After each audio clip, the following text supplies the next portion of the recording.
Dragi obiskovalci, prebral sem knjigo Boštjana Videmška Plan B. Ob branju in po branju sem si naredil nekaj zapiskov.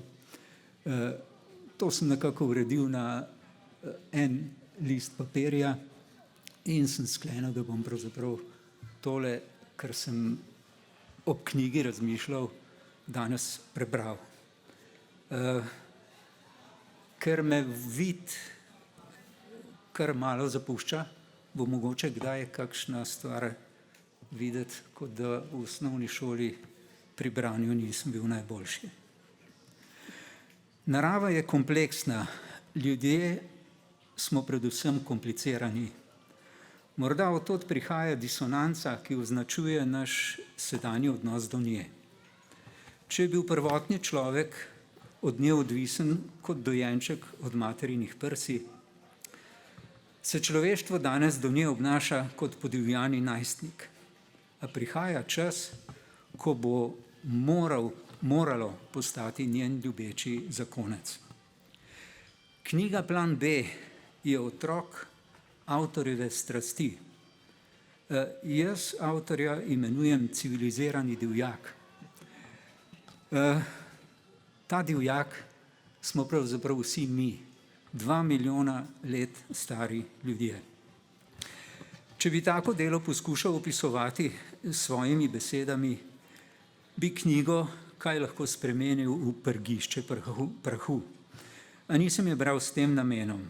Bral sem jo zato, da bi od nje prejel poživitveni odmerek cepiva proti pesimizmu, ki me obhaja, ko gledam, kaj se dogaja našemu planetu in naši ožji domovini.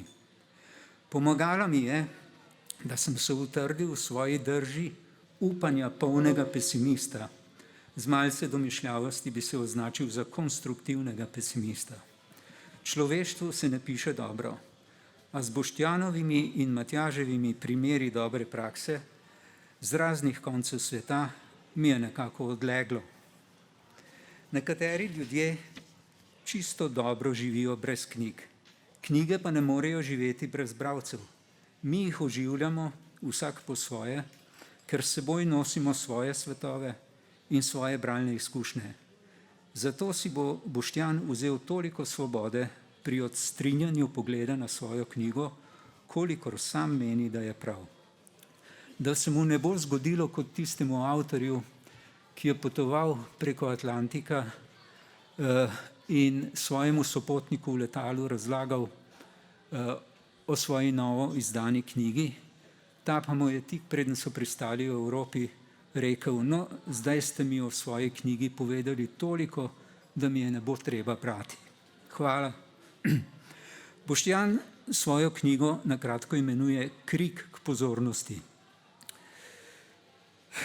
Prihaja mi na misel, kako pomembna je pozornost. Z njo namreč spreminjamo stvar, ki je cilj naše pozornosti. Za lesnega trgovca ali veleposestnika so Gorjanci zaloga lesa, tržno blago. Za gorskega kolesarja so poligon za trening. Za ornitologa habitat ptic. Za hidrologa vodni rezervat, za geologa skupek kamnin, največ dolomita. Zame neskončno olajšanje pri pogledu na bujno poletno zelenje ali asketsko zimsko sivino bukovih debel, za fizika 99% niča in 1% nečesa, za kar pa ni povsem jasno, kaj je. Atomi so predvsem prazen prostor. So za vsem tem povedanim še neki resnični Gorjanci? Ne, vsi so resnični. Pozornost je pomembna, ker lahko spreminja svoj predmet. Še posebej je pomembna, če gre za naravo. Mark Twain je dejal: civilizacija je kopičenje nepotrebnih potrebščin.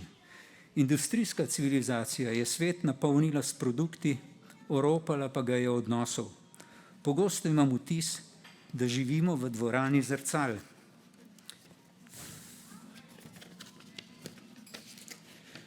Kamorkoli se obrnemo, so sledovi človeške dejavnosti. Industrijska civilizacija je izumila nešteto predmetov, ki v začetku za človeka, ki jih ima, pomenijo prednost, potem, ko jih imamo vsi, pa postanejo nadležni.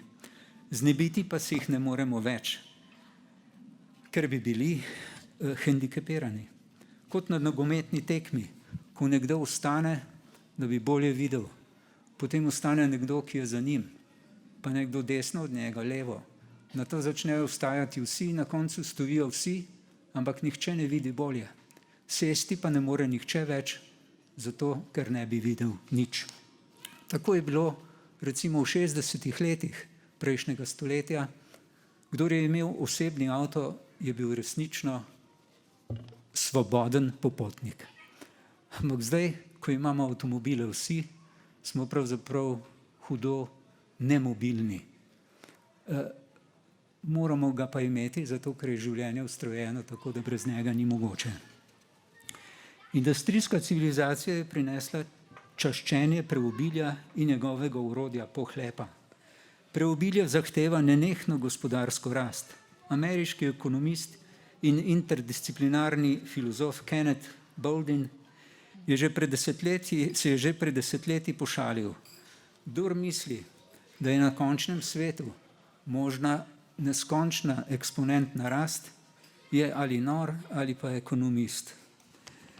Nezadržno trajna rast je tudi ideologija rakave celice. Živimo v času neizprosnega potrošništva, ki je po vseh merilih ideologija totalitarizma. Vse totalitarne ideologije imajo eno veliko značilnost. So gluhe in slepe za povratne informacije. In zato vse svoje težave zdravijo z vedno večjimi odmerki enega in istega zdravila. Samo poglejmo cestne zastoje oziroma gneče na cestah. Čim več je cest, tem več je zastojev. Še ena cesta ni rešila prometne gneče. Težnja po preobilju in z njim povezan pohlep sta kriva, da na naravne omejitve gledamo kot na ovire. Kdor razmišlja sistemsko, pa opazi, da naravne omejitve niso ovire, ki jih je treba prebijati, ki jih je treba podirati, ampak da so to razmejitvene črte, ki nam omogočajo, da sploh smo. Ogljikov dioksid je sporen, čeprav je tu nekaj paradoksa. Namreč ljudje in živali smo z rastlinskim svetom povezani z dihom. Tisto, kar mi izdihavamo, rastline vdihavajo in obratno. Ogljikov dioksid je dober za rastlinski svet, a se spet pokaže, da ni nobena stvar tako dobra, da je še več ne bi moglo povzročiti nekaj slabega.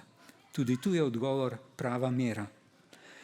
Narava je ogljik skrbno zapečatila v zemeljsko skorjo, a človek je to Pandorino skrinjico s fosilnimi ogljikovodiki odprl in ogljik spustil v zrak.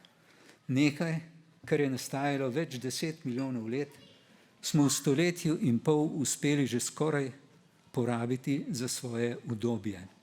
Sklenili smo faustovsko kupčijo, saj za udobno življenje sežigamo lastno hišo.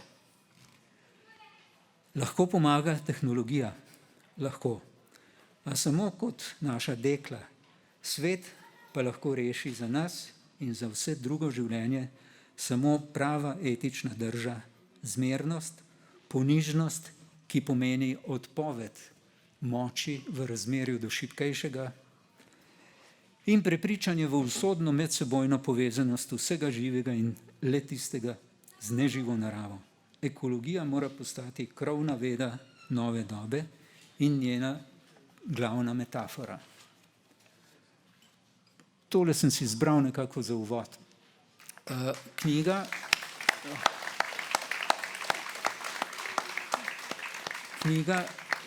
ki jo tule vidite, je že pošteno predelana. Ima 11 poglavij, zanimivo. Ima toliko poglavij kot neka knjiga, ki sem jo bral pred 15 leti in jo je napisal angleški bojevnik. Bojevnik, kakršen je Boštjan, George Monbiot. in ima naslov Vročina, kako ne sežgati planeta. Tudi tista knjiga ima 11 poglavij, čeprav vem, da Boštjan nikakor ni mislil, da bi ravno zato naredil 11 poglavij, ker je neka druga knjiga prej tudi imela. V teh poglavjih imamo navdihujoče zgodbe o ljudeh, ki so nove tehnologije, brezogljične tehnologije, sprejeli za svoje in ki vztrajajo pri njih, čeprav včasih kaže, da so seveda nedobičkonosne, so pa dobre za našo prihodnost, za tiste, ki se še niso rodili, do katerih je naša odgovornost še posebej močna. Boštjan, nam lahko poveš nekaj o začetku tega popotovanja po svetu? Dober večer. Po dolgih mesecih, letu in več zaprtja je takole skupino ljudi videti na kupu nadvse ganljivo in moram reči, da mi gre kar na jok. In na jok mi gre tudi zaradi Janezovih besed, ker je v bistvu, če bi v tem trenutku bi lahko zaključil večer, ker njegovim besedam preprosto ni dodati niti črke. To se mi zdi manifest ne samo našega, ampak tudi časa, ki prihaja. In s podobnim, ne ravno manifestivnim, pa vendarle motivom sva s fotografom Matjažem Krivicem, soavtorjem knjige, pred zdaj že 4,5 leti, recimo, 4 leti, krnila, recimo temu malce površno rečeno, na pot okoli sveta. Gnala naju je motivacija poiskati v bistvu na odgovore na vprašanja, ki so se zdela zelo težka, praktično nerešljiva.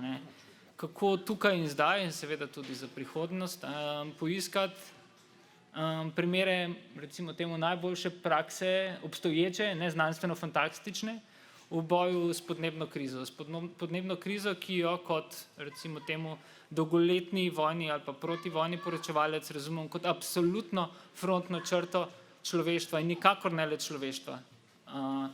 In z v bistvu izkušnjami gledanja dolgih let v produkt temne plati tega, kar človek je, v bistvu umazan od nekih plasti, množičnih grobišč in človeških usod, preprosto kot novinar, ne kot človek, kar se mi zdi med tema dvema besedama, če ni enačaja, potem ne obstaja ne eno, ne drugo. Nisem zmogel več popisovati, to je zelo protonistično v resnici, človeških tragedij, ker se mi je ta kapaciteta na nek način zapolnila. To je podobno kot z empatijo. Ta ni v neomejenih količinah. Izrazito trdo je treba delati, garati in trenirati, da jo ohranjaš. V nekem trenutku, pa ob seveda kopičenih frustracijah in uvidu v realnost, se lahko zelo hitro stali. Tako kot se, če sem malo populističen, to poletje odtali grenlandski in celostno arktičen led. In preko dolgih let vojnega poročanja sem se srečeval tudi z neposrednimi posledicami že obstoječih, delujočih, brutalno uničujočih podnebnih sprememb v krajih, kjer je v resnici najbolj suho in najbolj vroče. In to so ponavadi in vedno bolj tudi kraji, kjer se odvija glavnina konfliktov naše dobe, vojn naše dobe. Tu lahko omenim praktično celoten Bližnji vzhod, regijo Sahel v Afriki in Severno Afriko, dele Srednje Azije in tako naprej. Daleč najbolj konfliktna in tudi podnebno, okoljsko najbolj ogrožena in tudi marsikje degradirana okolja. Tudi okolja, od koder prihaja večina oziroma glavnina beguncev in migrantov, ki so močno obeležili recimo zadnje desetletje ali pa 15 let moje novinarske poti. Tudi ena izmed knjig Na begu je posvečena usodom teh ljudi. In z Matjažem sva pač sprejela nek tak pakt, da ne bova zgolj opisovala posledic. To je v resnici precej lahko. Kljub temu, da se nabere neki tega ničejanskega pogleda v pekel, ki te hitro pogleda nazaj, če predolgo zreš v te stvari, so vendarle iskala v notoričnem pesimizmu upanje, ne, če parafraziram kolego Janeza. Ne. In zelo hitro se je izkazalo, ko so krenila na pot, ne, in da so v bistvu ob padcu kamenčka v ocean in ne v bazena, ne, se je sprožila neka interferenca vode. Ne. Interferenca vode, ki je iz ene lepe zgodbe padala v drugo in naju je začela tudi osebno navdihovati, celo bi rekel vznemirjati, morda vzburjati, ne, v nekem etičnem, avtorskem smislu, ne. In sva ob temu našla ne samo etiko, celo poetiko. Ne? In zelo hitro sva ugotovila eno stvar, preden opišem kakšen konkreten primer, ne? Da skupnosti, oziroma okolja, kraji, podjetja, ljudje, se najbolj intenzivno, najbolj konkretno, najbolj konstruktivno, najbolj tukaj in zdaj odzivajo na podnebne spremembe, na podnebno krizo, so tisti seveda, ne? Ki se z njo že dlje časa neposredno soočajo. Ne? To v tem Kahnemanovskem smislu, da pač ljudje nismo ogroženi na nič drugega kot na neposredno grožnjo, da nas posredna grožnja ali pa govorjenje o njej ali fantazma lete preprosto ne more premakniti, zato ker temeljimo na refleksih in ne na refleksiji. Ne? In ta knjiga ni samo klic pozornosti, je seveda tudi klic k refleksiji in pozornost je pot k refleksiji. Ne? In ko smo odkrivali te primere, ne, smo ugotovili, kot rečeno, najbolj obetavni že delujoči primeri, ki so se v letih, potem ko je ta knjiga zunaj, oziroma v zadnjem letu še v bistvu razvili še naprej, ne, in so v bistvu praktično brez izjeme vsi še bolj pozitivni, bolj delujoči, ne, je pač neposredno soočanje s posledicami podnebnih sprememb. Potem posamezniki, ki so pripravljeni kadarkoli delovati, kako ne rečem, v imenu celega razreda, torej vzpostavljati in voditi skupnost, nastavki skupnosti, če že ne ta sama po sebi. In v bistvu, če sem iskren, no, pa to je večkrat, predvsem v nekem postsocialističnem, postkomunističnem prostoru tabu, kar mi je grozljivo v resnici, tudi posloven talent. Ne? V bistvu neka zmožnost pridobivanja sredstev za realizacijo, mogoče samo realizacijo nekih idej, projektov in v bistvu, ko se združijo te elementi, ne, je potem v bistvu rešitev zelo blizu. Zakaj je rešitev zelo blizu? Zato, ker večina ali pa vsaj ključnih tehnologij, ki so tukaj in zdaj potrebni za spopad s podnebno krizo, že obstaja. Ne? In ne samo, da že obstaja, izrazito hitro se razvija, postaja vse bolj poceni in marsikje tudi nekaj, kar je še recimo razvoj pomorskih razvijanja, dobivanja električne energije s pomočjo morja, ne, valovanja in plimovanja, kar je nekoč še pred nekaj leti zvenelo kot čista znanstvena fantastika, je recimo od prejšnjega tedna naprej, pa že v času tudi najnega obiska Orkneyskih otokov na Škotskem, v bistvu že deluje na industrijski ravni. Ne. In je popolnoma okoljsko nesporno, energetsko pa neverjetno surplusno, no, oziroma izrazito učinkovito. Ne. No, in potem pač, ko sva krenila na pot, kot rečeno, so se zgodbe vrtele same po sebi. Ne bi rad razlagal vseh primerov, tako pač na kratko bom naštel, kako je zgodba laufala. Knjiga je razdeljena na dva dela. Prvi del je pionirji spopada s podnebno krizo, drugi del je v bistvu litijeva avtocesta oziroma prihodnost mobilnosti. Drugi del knjige je bil v bistvu v resnici, no, treba povedati, narejen v bistvu večina drugega dela knjige najprej, ker sva se z Matjažem odločila. To je bila odločilna njegova pobuda, ker je pred mano že bil v Boliviji, da v bistvu slediva gramu litijevega karbonata, visoko iz bolivijskih Andov, približno 4000 metrih na Salar de Uyuniju, največjem slednišču na svetu, do tovarn električnih avtomobilov, sestavljalnic litij-ionskih baterij na Kitajskem in v bistvu, da preko vprašanja, kaj vraga poganja moj električni avto, če bi ga imel, ali pa kaj vraga stoji za mojim mobilnim telefonom, v smislu klasičnega novinarskega vprašanja, kaj in kdo in zakaj stoji za tem, pač narediva zgodbo o celotni oskrbovalni verigi, tako imenom supply line. Ne? In ta zgodba nama je uspela in na njej smo obiskala pač še več drugih držav, Norveško, Nemčijo, Združene države in tako naprej. In na najino v resnici predvsej veliko presenečenje, ne, nama jo je uspelo, ne, izrazito dobro unovčiti, ne, prodati, razširiti po ključnih tujih revijah in časopisih. Ne. To nama je seveda omogočilo, glede na to, da sva oba freelancerja, ne, da sva si še naprej, to je zelo pomembno v teh časih, ne, financirala potovanja. Ne. Ne samo na tem mestu povem, ne, da večina teh zgodb, ki je objavljenih v knjigi, je bilo take drugačne oblike objavljeno v časopisih in revijah, ne, seveda literarizirano v tej obliki. Ampak že nekaj let v medijskem prostoru praktično ne obstaja nekaj takega, kot je freelance duet pisca in fotografa. Ne. V bistvu ti urednikom po svetu, največjim revijam in časopisom prodajaš finalen produkt. Ne. To je bilo mogoče nekoč v časih, ko je tiskovina vladala medijem, ne, ko so imeli časopisi in revije velike budžete, na voljo ogromen oglaševalski kolač, danes pa je to oglušelo.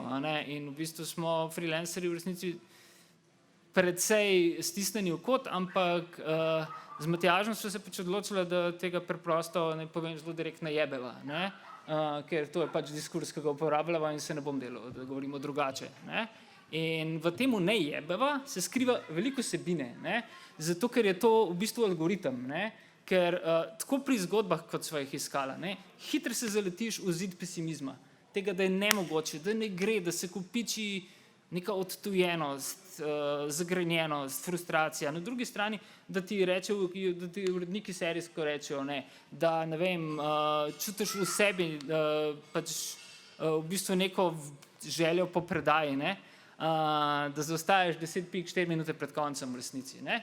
Rečeš, ne bomo igrali do konca, pa da vidimo, ampak gre ti zadnji meč čez. Danes seveda dominirajo košarkarski občutki.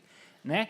In smo se tako obnašali, bi rekel, kot se je danes obnašal recimo Klemen Prepelič. Ne glede na številne zgrešene mete, sva se boriva in se bo borila do konca kot novinarja in kot fotograf in sva v bistvu s tem prebila številne bariere. Ne?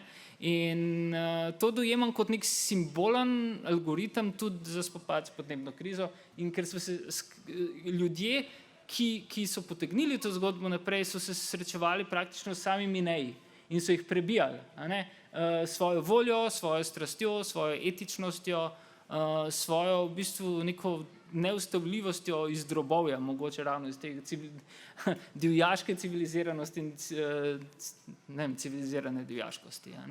In ključen primer zgodbe, ki je meni daleč najbližji osebno, čustveno, intimno, tudi profesionalno, je mali grški otok Tilos, ki združuje vse elemente, ki so po moje nujni za prihodnost, kot bi v mojem utopičnem, včasih malce obolelem umu potrebni za tak svet, kot bi ta lahko bil, za prihodnost, no, kot bi lahko bila.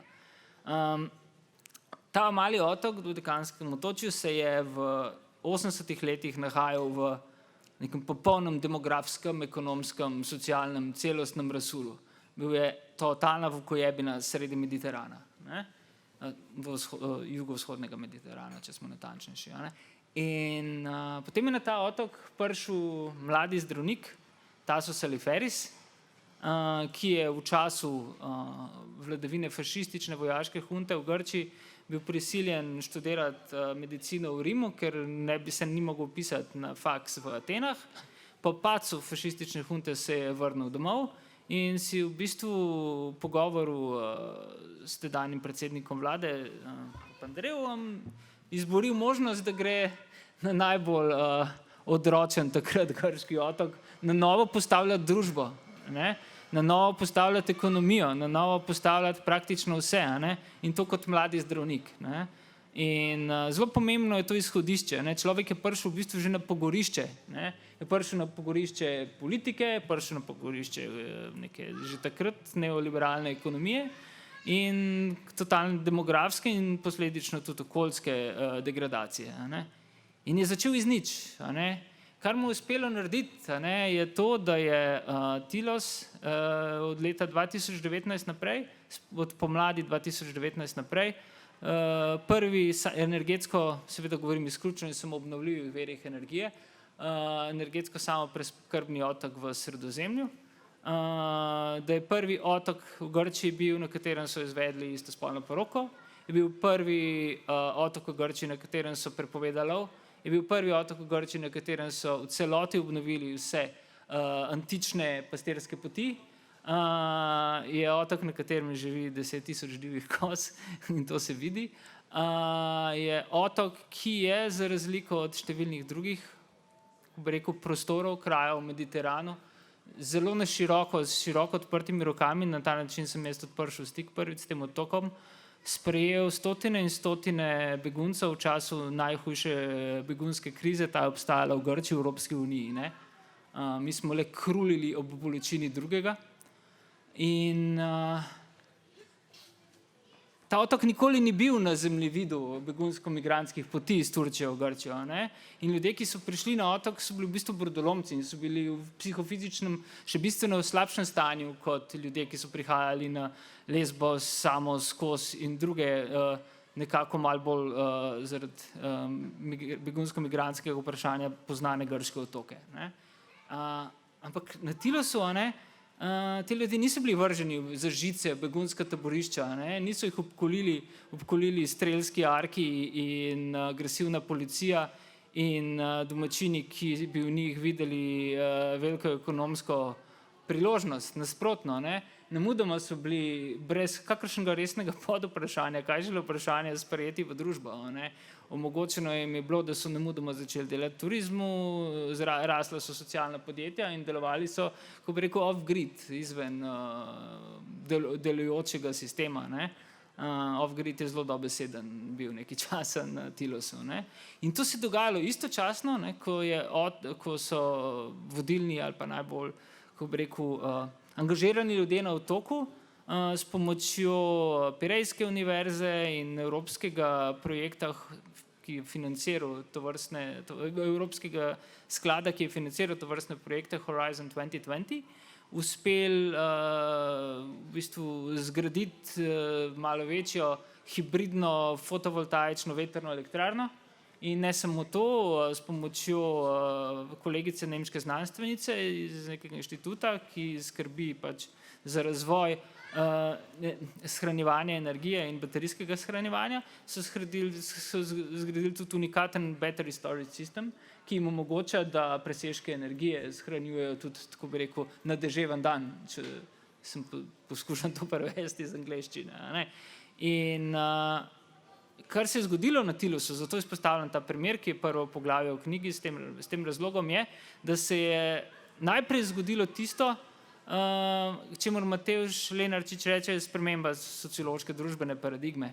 Tehnologija sama po sebi je prazna školjka. Če ni napolnjena z notranjim gonom po spremembah, z veliko željo po spremembi družbe, po koraku naprej, po razmisleku, potem se tehnologija, ne samo, da je prazna školjka, zelo hitro se iz nekega orodja, ne, jedrska energija spremeni v orožje, ne. In to smo že videli že zelo velikokrat v zgodovini. In na Tilosu se je zgodilo nasprotno, ne. Sociologija se je združila s tehnologijo, ne. In v bistvu ti si prej omenil besedo dekla, ne. Ta mi ni preveč všeč, ne, zato ker bi rekel, tehnologijo postavlja v skorajda sužnjelastniški odnos, ne. Zato niti v diskurzu med človekom in strojem na Tilosu, ki ima tako močno podstat, ni mesta, ne. Ker je spoštovanje vsega živega in neživega, potem, kar sem jaz doživel, seveda sem vernik v Tilos in sem tu skoraj na ravni metafizike, a ne, tako močno, da preprosto nekaj takega kot odvisen odnos ne obstaja, no.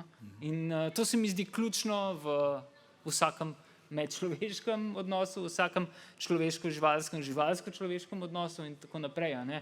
In to me tako očaralo, da potem vse naslednje zgodbe, ki so sledile, ne, sem v bistvu ves čas iskal svoj novi južni otok, ne. Tilos razumem kot svoj južni otok. Še en mesec pa bomo tam. In ja, ne, na katerega se bom prepričan vračal celo življenje. Ne.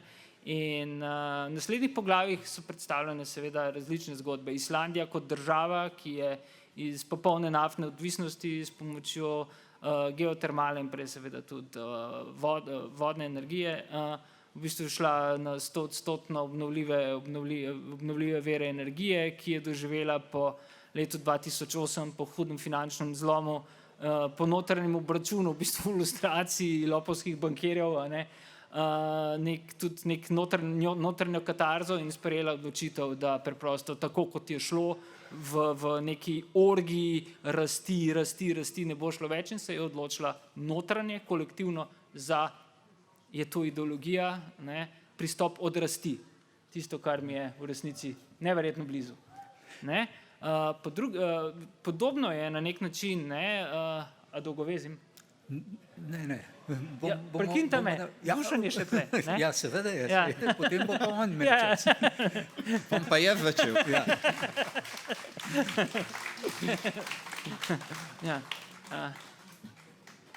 V redu, bomo Dušan angažirali. Bomo Dušan angažirali. Profesor dr. Dušan Plut je moj občudovani ustanovni predsednik Zelenih Slovenije. Energija. Vsi naravni sistemi delujejo na razpršeno energijo sončne svetlobe. Delujejo čudovito. Delujejo že milijarde let. Ja, 3,5. Ja. Naši človeški sistemi temeljijo na odkriti, zgoščeni energiji fosilnih ogljikovodikov. Kako bomo to odpravili? Lep pozdrav, dober večer. Po današnji košarkaški tekmi nam kar pa še malo tukaj, ne? Čeprav bi mogoče kako pikico, ki se ni zgodila, pogrešamo, ampak bi rekli, neverjetno, kaj se je zgodilo. Človeštvo je, pravzaprav človeška vrsta je unikatna na tem planetu, razpolaga z rastočo inteligenco, na drugi strani pa z rastočim pohlepom.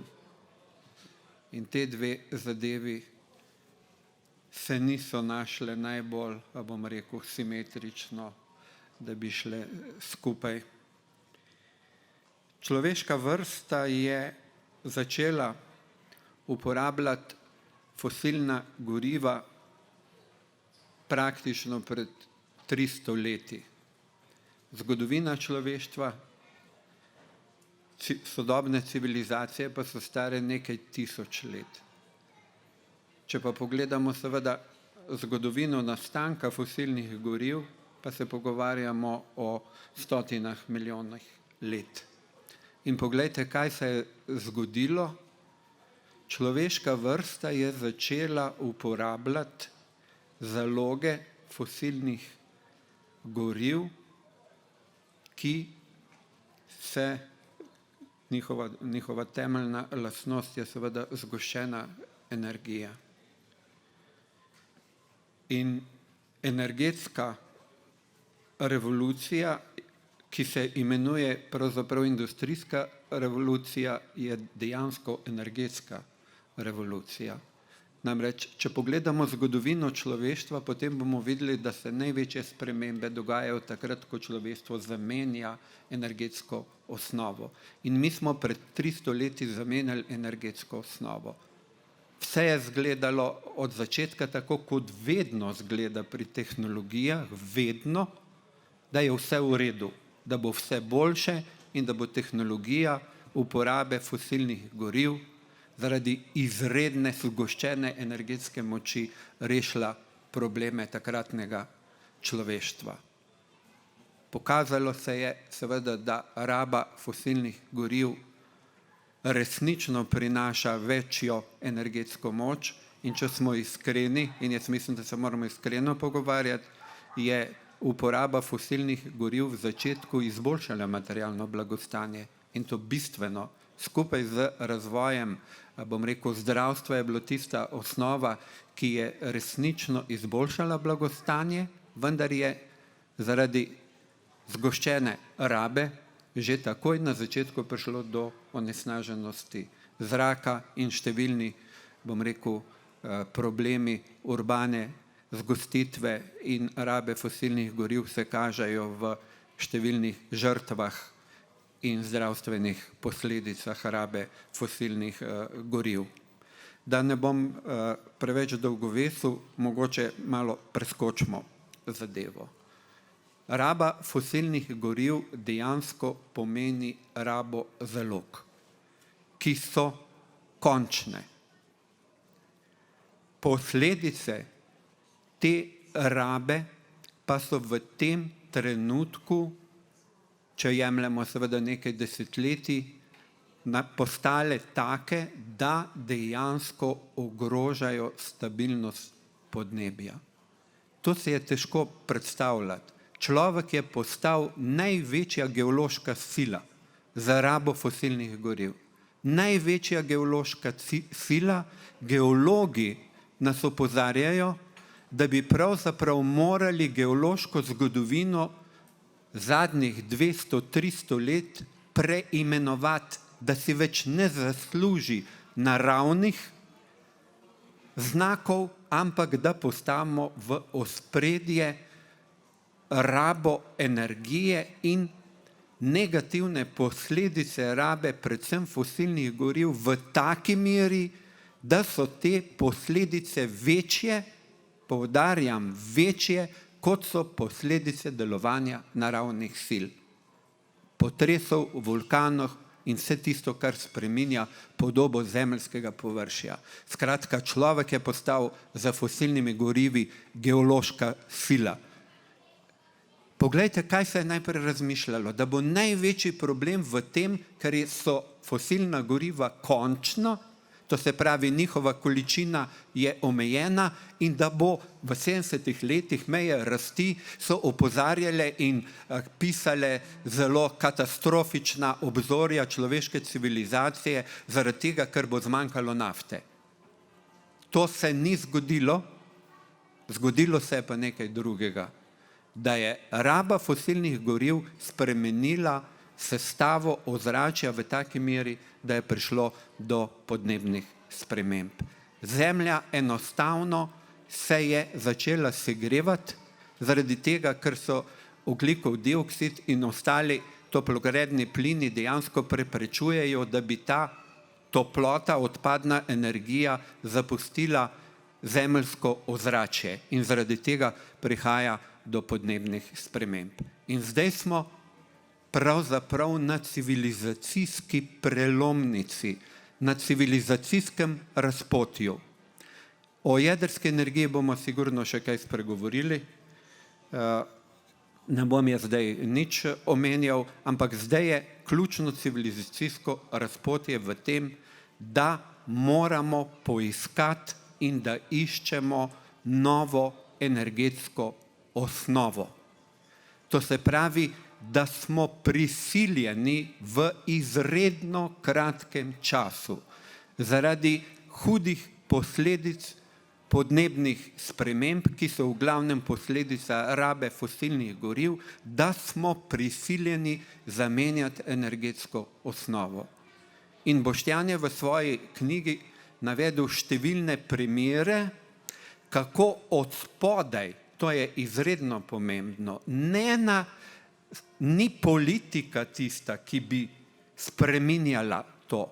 Nismo niti mi volivci tisti, ki bi spreminjali energetsko osnovo.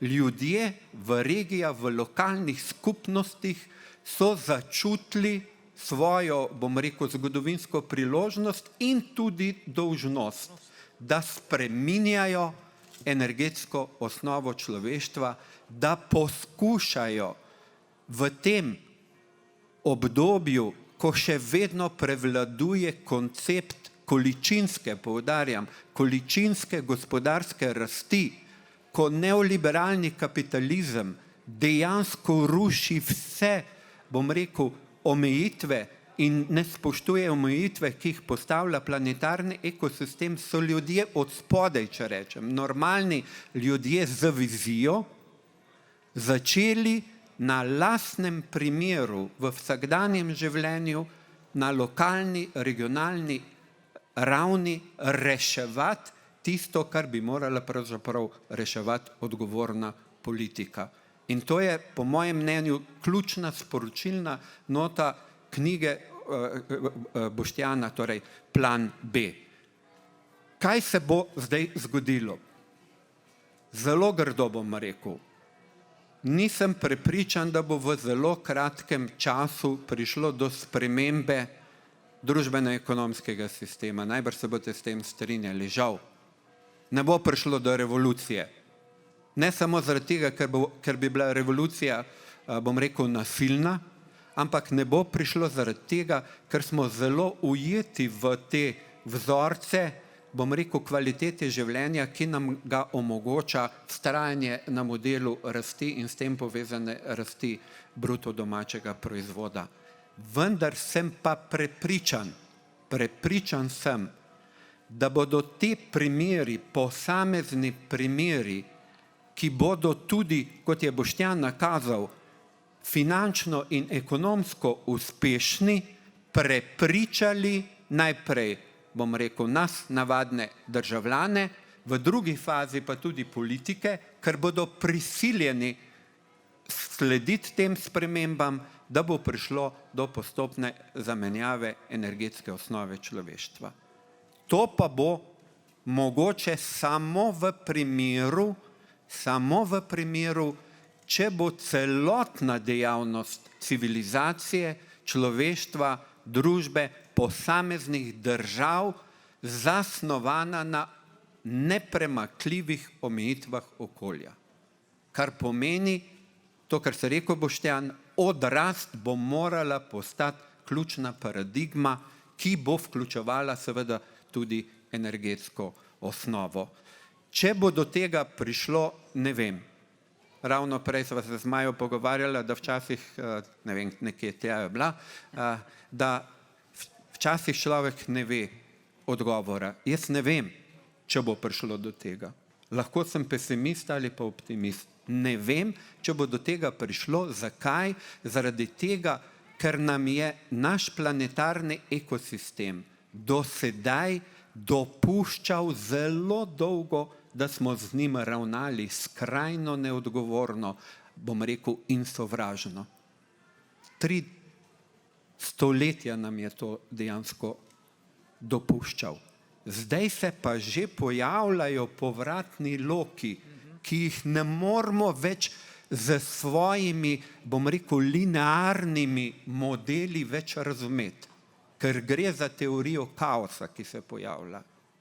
Ni več 1 plus 1 vedno 2, ampak je lahko 1 slaba, bom rekel, degradacijski proces, plus drug slab degradacijski proces, skupna vsota ni več 2, ampak je 3 ali več. In to me zdaj skrbi. Da zaključim, poglejte, kaj se je zgodilo v Nemčiji. Kaj se je zdaj zgodilo v Nemčiji? Jaz mislim, da sporočilne note še nismo dobro dojeli.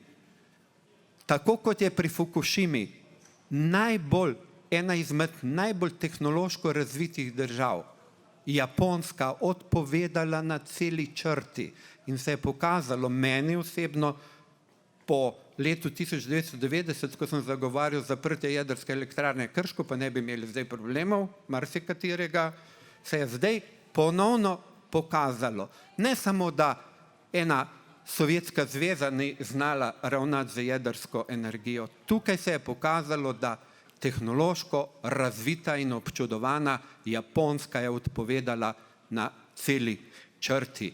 In zato, da zaključim, zato se bojim tega, da bomo imeli premalo časa, tudi Boštjan, za take regionalno pomembne in navdušujoče primere sonaravnega energetskega in drugega razvoja, da nam planetarni ekosistem več ne dovoljuje tako počasnih ravnanj. In to me najbolj skrbi.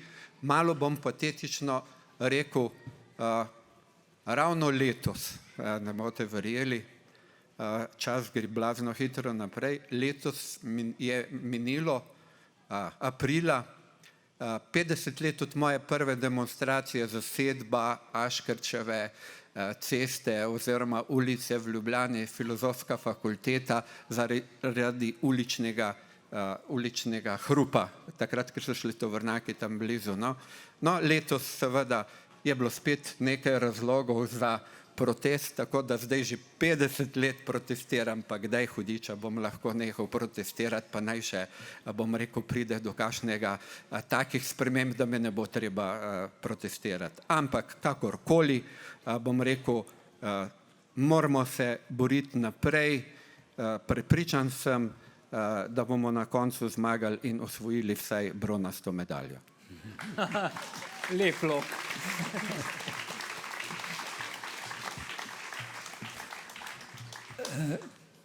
Čeprav razumem, ne gre samo za to, da vso umazano energijo nadomestimo s čisto, ampak da se navadimo oziroma naučiti živeti z manj energije.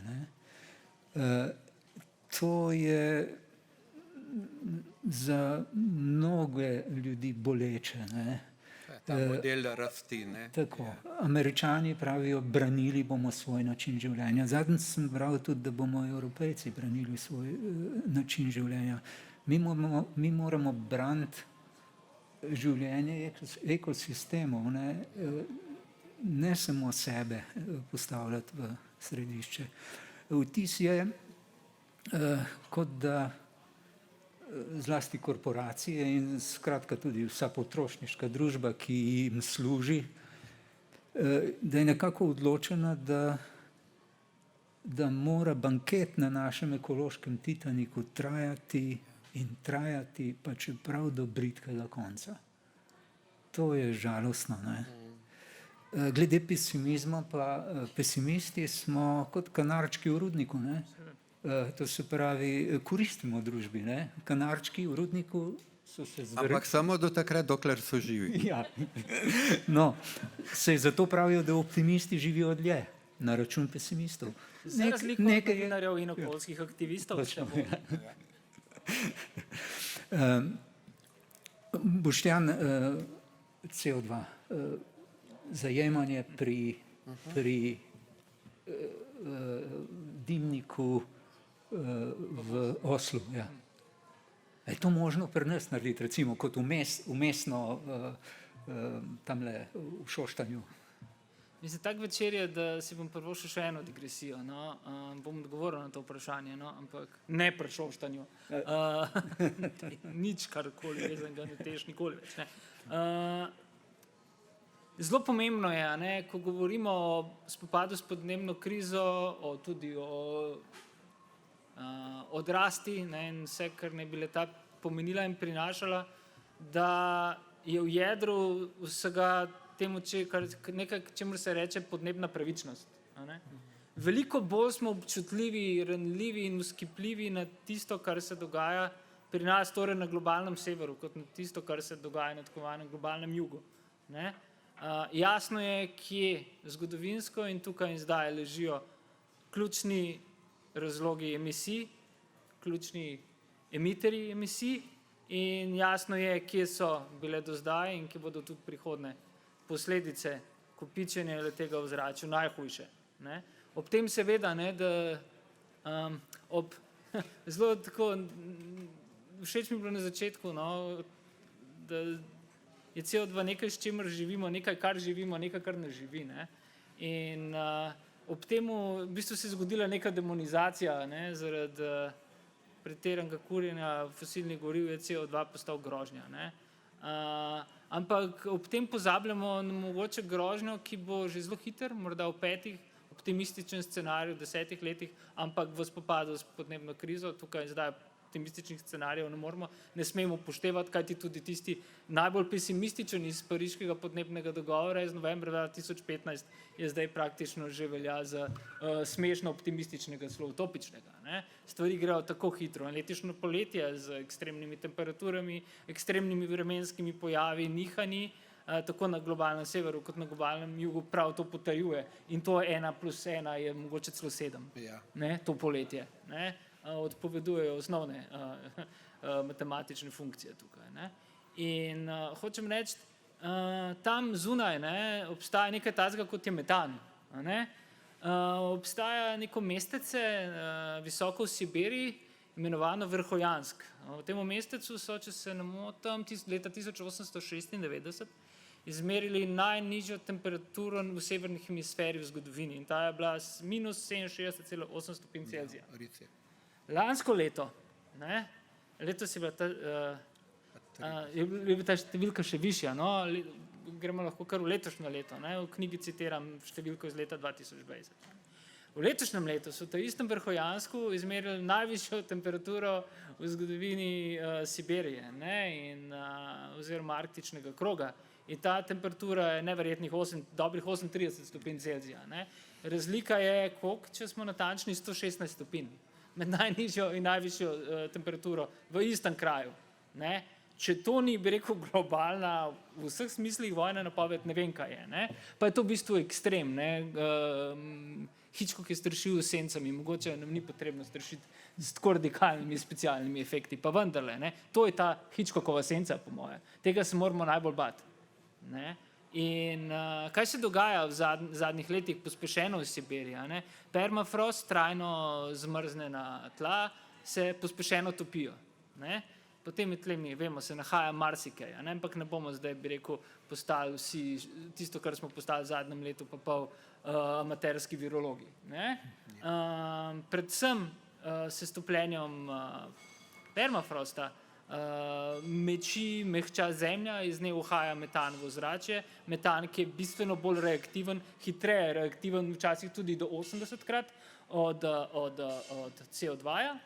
In obenem se to že zelo, zelo pogosto, praktično vsakodnevno v Sibiriji in kmalu tudi drugje v arktičnem krogu pogrezajo celotne vasi, mesta in tako naprej. A ne? In v bistvu se z njimi vred pogrezajo tudi civilizacije tukaj in zdaj. To ni, ne snemamo grozljivke, ta grozljivka se dogaja v živo. Ne? In to ni kratek horror film, to bo zelo dolgotrajen, boleč, strahovito boleč proces. Ne? In teh procesov se, bodimo iskreni, preprosto ne da več ustaviti. Nekateri so tako močni, da nič, kar bi lahko človeštvo storilo, tudi če bi v tem trenutku, bi rekel, vse antropocenega, z vsemi nami vred zginilo iz zemljine oble, teh procesov ne bi bilo mogoče več ustaviti. Nekatere seveda pa je mogoče v najboljšem primeru, in temu pač v resnici posvečena knjiga, mogoče umiliti. Umiliti v nekem takem, kako bi rekel, malo filozofskem smislu, da bomo do smrti živeli in ne umirali, torej manj trpeli. Ker trpeli bomo. Ne? In zasluženo bomo trpeli. In ko vemo, kaj sledi, ne? Imamo dve možnosti. Ne? Ali predajo ali boj. Ne? In ta knjiga je zgodba o boju.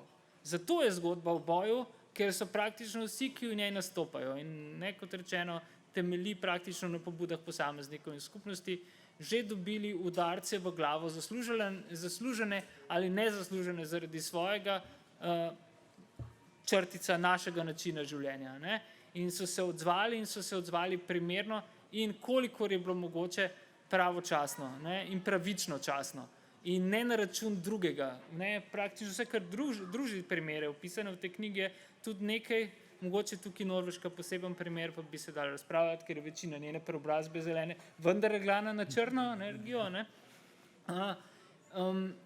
Je v bistvu v skrbi za neko, kot si predušen, pa prvo sintagmo, ki si omenil, v smislu globalne solidarnosti. Ja. Tu je ključ.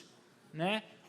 Podnebna kriza ne pozna meja, podnebna kriza ne pozna ideologij, podnebna kriza ne pozna imen, ne pozna religij, ne pozna naših kolektivnih in individualnih obsesivno-kompulzivnih motenj. Ne? Deluje samostojno s pospeški z naše strani. In ko bomo dojeli, da jo je možno naslavljati in z njo komunicirati zgolj v prvi osebi množine, v imenu skupnosti, ki nima barv, ki ne pozna ras, bodo stvari drugačne. A ne? In ves čas poskušam ponavljati eno in isto stvar. Če je spopad ali pa kontekst spopada s podnebno krizo, karkoli vezanega na podnebno spremembe, od tehnologije do sprememb družbenih paradigme, ločeno od ključnih družbeno-političnih, ekonomskih vprašanj, potem smo vse zajebali in nepovratno zajebali. Gre za vprašanje enakovrednosti spolov, gre za vprašanje pravic istospolnih skupnosti, gre za vprašanje enakih pravic vseh mogočih barv in religioznih veroizpovedi, gre za resnično globalno solidarnost. Tukaj in zdaj igrati se partikularno politiko, se deliti na cepilce in necepilce, Bog me kako retardirani smo, kam smo prišli, da je to postal jedro naše debate in razumevanja sveta, a ne? Je greh in zločin proti človeštvu. Vsakdo, ki v tem trenutku sebe čuti kot nekoga na eni ali drugi fronti, je kriv za to, da gremo tja, kamor gremo. Toliko.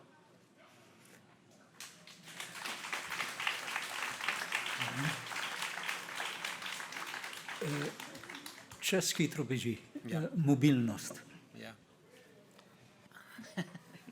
Mobilnost. Prej je bila že omenjena. Hude probleme bomo imeli z mobilnostjo, posebej v Sloveniji, da pustimo zdaj svet, pa mogoče kaj spregovorimo, ker vem, da vas bi zanimalo tudi ta malo ožji pogled. Slovenija. Mogoče najprej nekaj podatkov, da bomo lažje se razumeli. Trenutno je v Sloveniji 580 osebnih vozil na 1000 prebivalcev. 580.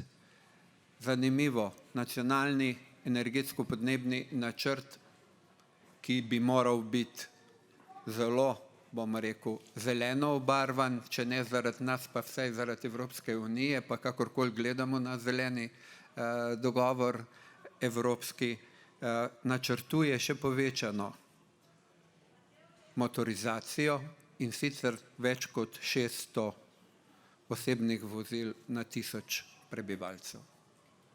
To se pravi, da če vzamemo tako, to pomeni, da praktično vsi odrasli imamo en osebni avtomobil ali drugače povedano, da svojo mobilnost upravljamo na način, da vse eno tono oziroma tono pa povlečemo še s seboj. To je naš ekološki in ogljični nahrbtnik.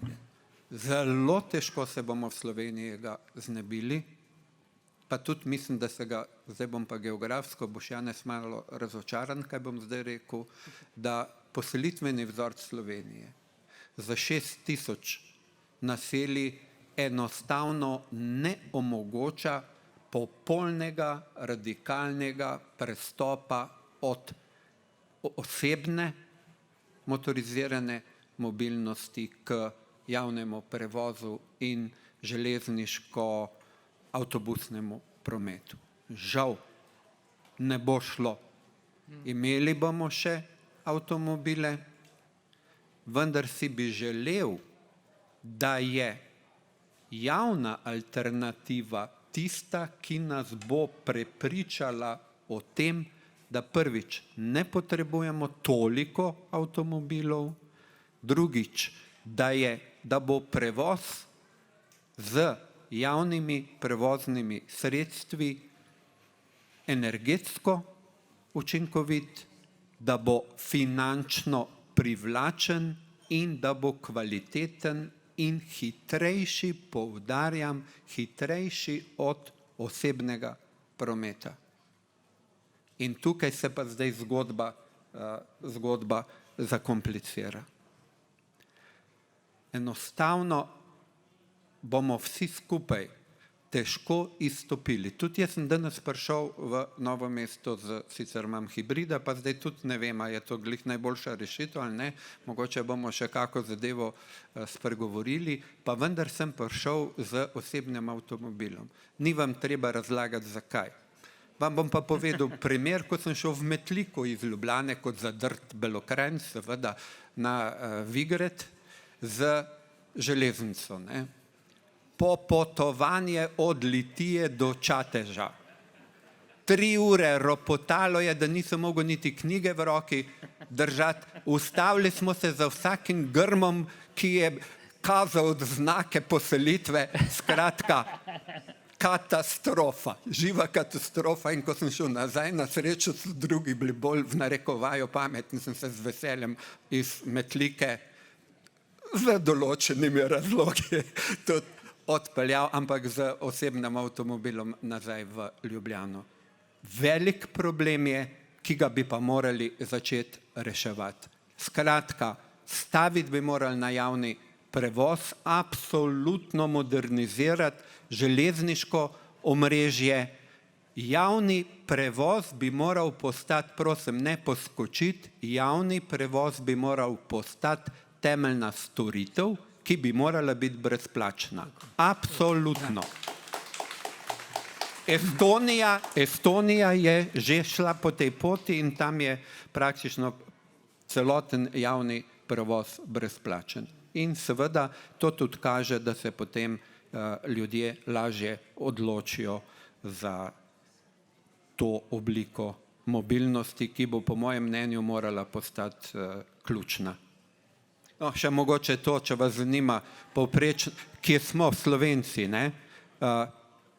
Približno 80 oziroma 85% vseh prevozov opravimo z osebnimi vozili, 16.500 kilometrov je povprečna letno prevožena, torej letno prevožena kilometri na osebno vozilo in smo glede mobilnosti, kar se tiče avtomobila, na zadnjem mestu, če hočete, po trajnostni mobilnosti in na prvem mestu, kar se tiče netrajnostne mobilnosti. Se predstavljate, kaj bi se lahko zgodilo, če bi lahko tole, bom rekel, že prevoz prepolovili in potem seveda ne bi imeli tega problema, na katerega Janez želi in piše to članke na to temo opozoriti, da je seveda brez veze, mislim, nikoli se ne konča vlaganje v cestno omrežje. Nikoli. Ko bo Ljubljana naredila, ker se bojim, da bo šla po tej poti, spet nove obvoznice, se bo čez 10-15 let ponovno pojavil problem seveda popolnega zaprtja praktično Ljubljane, kar se tiče osebnih avtomobilov. Mimogrede, poglejte, Ljubljana, 120.000 osebnih vozil prihaja dnevno v Ljubljano. 120.000. In potem je pa tle ključen problem. Sem še to se vprašam, ker sem malo preskočil. Ključen problem Slovenije, Janez, ki bi bistveno zmanjšal to dnevno migracijo, je skladnejši regionalni razvoj Slovenije. Apeliram na vas kot Novomeščane, da ne pozabite na to, da je vaše gravitacijsko zaledje tudi Bela krajina. Večkrat imam občutek, da se to pozablja. Vaša odgovornost, regionalna odgovornost je s tem, ker imate močno, bom rekel, finančno zaledje v vaših podjetjih, je, da skrbite za svoje gravitacijsko območje, kajti v obratnem primeru bo Belo krajino prevzelo staro tradicionalno središče Bele krajine, ki je bilo nekoč Karlovac. In prosim, da se tega zavedete. No, zdaj sem svojo belokranjsko dolžnost opravil, zdaj pa lahko grem.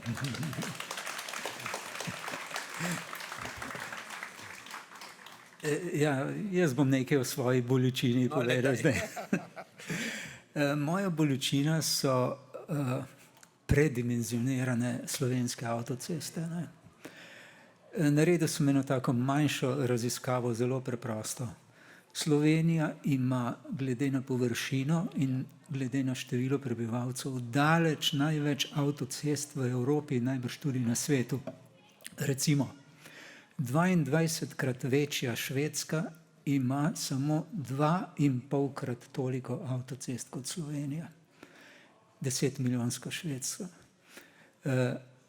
Finska je 16-krat večja in ima približno toliko kilometrov kot mi, to je okrog 800 kilometrov. 16-krat večja. Avstrija, bližnja dežela, 4-krat večja, 4,5-krat več prebivalcev, pa ima samo 2-krat toliko avtocest. Pa ima tudi gore in skratka, ne vem, kako je s to poselitvijo, ampak jaz mislim, da smo Slovenci svetovni rekorderji v dnevnih migracijah, ampak zato, ker to lahko počnemo. Naravovarstveniki nam povedo, da volk pokolje 20 ovac zato, ker je pač oportunist, ker so mu na voljo, ne? Ker jih nihče primerno ni usposobil, da bi se same branile. Volk nikoli ne pokolje 20 gamsov, ovc pa, ne. In seveda ljudje smo še večji oportunisti kot volkovi, ker če nam ponudijo cesto, zakaj se pa ne bomo zapeljali po njej. Torej strašno, recimo Italija. Italija ima 6700 kilometrov avtocest. Je 15-krat večja od Slovenije in ima 30-krat več prebivalcev. Po teh dveh kriterijih, po velikosti bi morala imeti 12 000 kilometrov avtocest, po kriteriju prebivalstva pa 24 000, ima jih 6700. Švica, ki bi jo mi radi posnemali, je točno dvakrat tako velika kot Slovenija, ampak ima že 200 kilometrov manj avtocest kot Slovenija. In vem, da so Švicarji leta 2004 rekli, da bojo v ustavo zapisali, da niti kilometra na površini Švice avtocest ne bodo več zgradili. Jaz mislim, da so rešitve lahke urne železnice, ne hitre. Hitre železnice so tam od 180-200 kilometrov naprej in te so tudi energijsko potratne. Ampak lahke, Japonci imajo lažje vlake kot Evropejci. To bi bila rešitev, samo to je treba začeti graditi. Mimogrede vam rečejo, ja, tamle v Pivki gre veliko tovornjakov čez. Do Jelšanah bomo avtocesto naredili, 4-pasovno, ne. To je milijarda, pa to bomo že, ne. Podobno se bojim 4-pasovne avtoceste tule skozi Podgorje v Belo krajino in proti Vinici, kar je načrt. Bela krajina bo presekana na dvoje. Ljudje, ki so čez cesto stopili na svoje, bojo zdaj nekaj kilometrov se okoli vozili, da bojo prišli do svojega. Ne vem, zakaj ravno mi povezujemo avtoceste z razvojem. Razvoj je tu notri, bolj kot tam zunaj, ne. Razen tega so avtoceste pečatenje zemlje, narave, ne. Ta biosfera je tako krhka stvar. Če se peljete po avtocestah, jaz se ne vozim, jaz še nikoli nisem bil v Kopru po avtocesti. Ampak v Ljubljano pa grem nekajkrat, ker imam zdaj tam tudi 2 vnuka. Pogledam levo, desno in vidim te ogromne kamnolome in peskokope. Kako tanka je ta biosfera. Poglejte, morda je ponekod samo takole in tam je vse življenje tega sveta spravljeno v tem. Spodaj pa mrtva kamnina, ki ima tudi svojo vlogo. Na koncu je ta meja med živim in mrtvim je tako, nekateri ugledni znanstveniki pravijo, da je pravzaprav živo samo zelo močno pospešeno neživo, ne. Torej, ne vem, tudi pogrešam mlado iniciativo. Švedi imajo Greto Thunberg, ki je spravila tisoče ljudi iz letal v notranjem prometu na vlake. Mi imamo koroškega mladca, ki je vsak teden dobil na televiziji prostor, da je s pestjo tolkel in zahteval, da mu začnejo graditi 4-pasovno avtocesto. In to preprosto ne gre. Koroška mladinska iniciativa je kolesarila za avtocesto. V normalno razviti državi mladi kolesarijo za kolesarske steze. Tisti, ki ste stari več kot 60 let, Se mogoče še spomnite nekega prijetnega gesla iz leta 1980. Do leta 2000 km kolesarskih steza. Imamo, najbolj znana je ta menda od moje strani do Rateč, pa še ta je po trasi vlaka, ki je bil tako koristen. Mi smo se kot otroci, osnovnošolci iz Novega mesta v Rateče peljali z vlakom. Torej pod planine, nobenega avtomobila, nič. Zadnja postaja se imenovala Rateče Planica. Mislim, da ni nekaj v redu v tej deželi, da ni tudi prave vzgoje. Morda mladi nimajo dostopa do odra. To se mi zdi, Janez, malce nepravično. Poglejmo, kaj se je zgodilo pred mesecem dni na referendumu za vodo. Z vodo. Prvič v zgodovini je bilo mogoče glasovati zares o okolju. In povedati na glas, in mobilizacijo javnosti, izredno uspešno mobilizacijo javnosti so izpeljali mladi. Izrazito ozaveščeni, močni, ki niso kolesarili za avtocesto, nasprotno, to avtocesto bi s svojimi pestmi rade volje razbili. Mladi, ki vedo, kaj prihaja, mladi, ki bodo plačali najvišjo ceno podnebnih sprememb.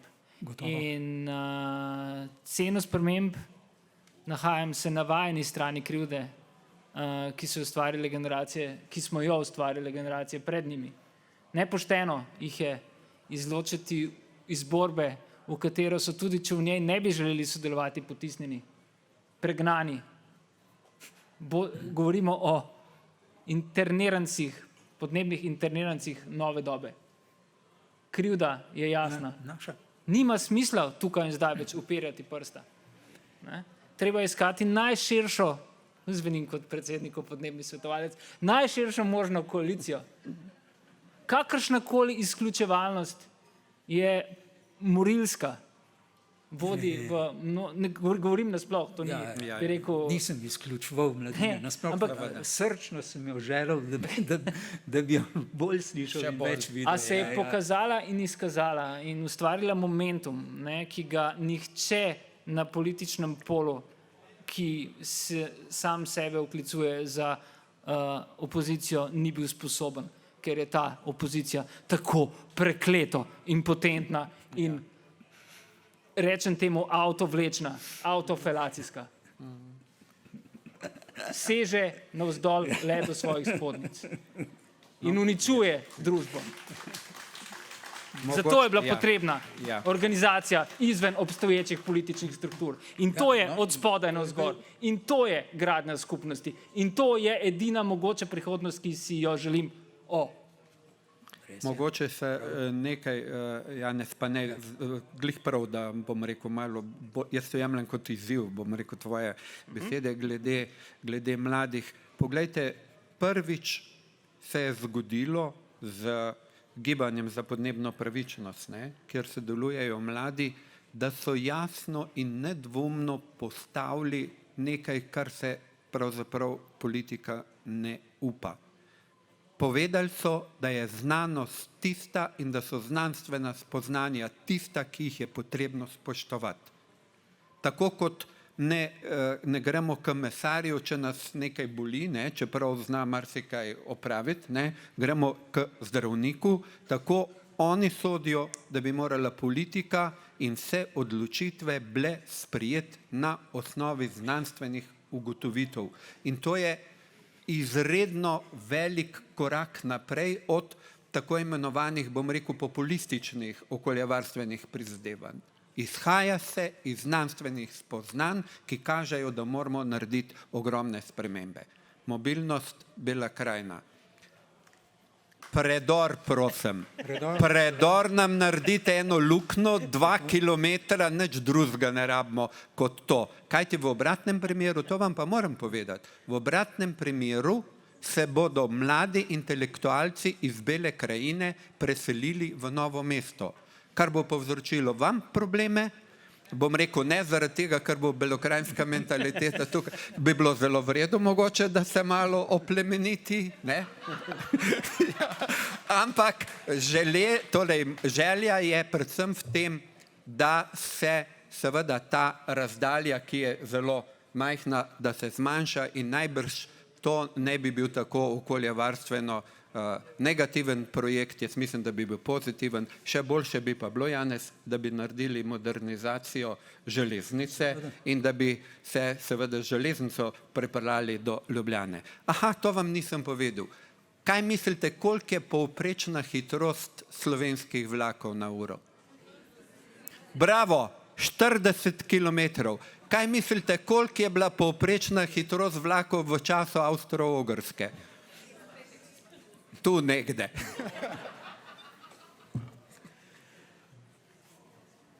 Ja, no, opravičilo, mi dva z Dušanom sva se že pogovarjali, jasno, predor do Bele krajine in normalna dvostezna cesta, vse je lahko lepše. Normalno, to je to.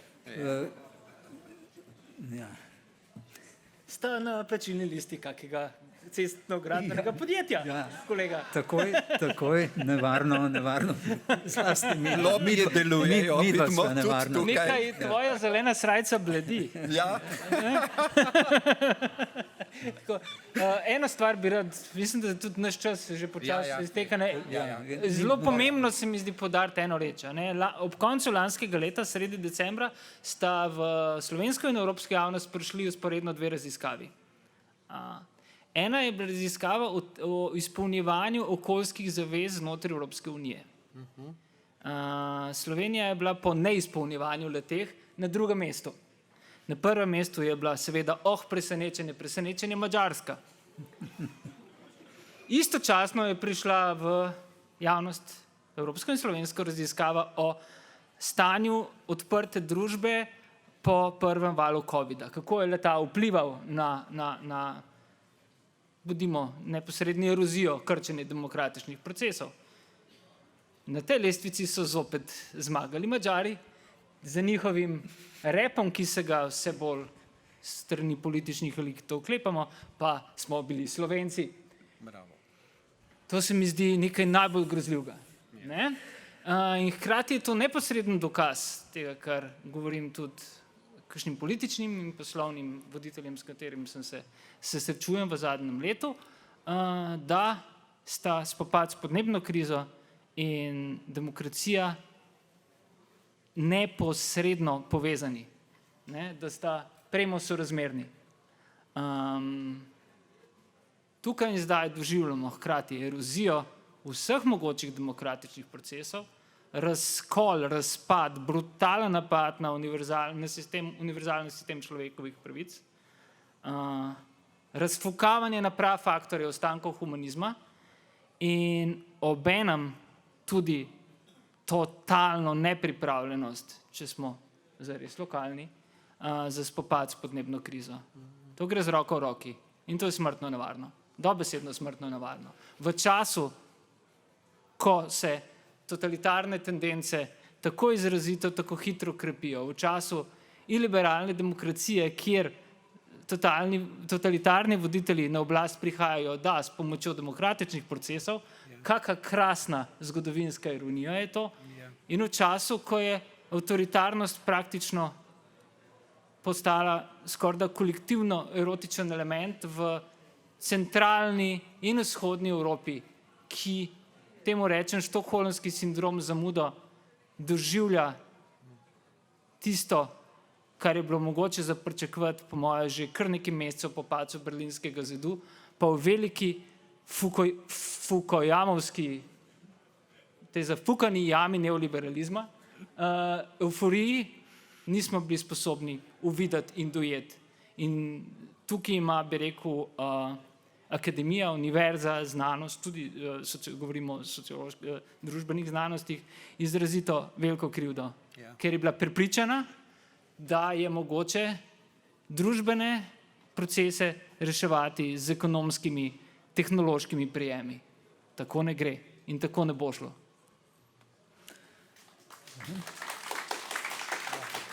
Ne vem. Že krademo čas glasbenikom. Ja.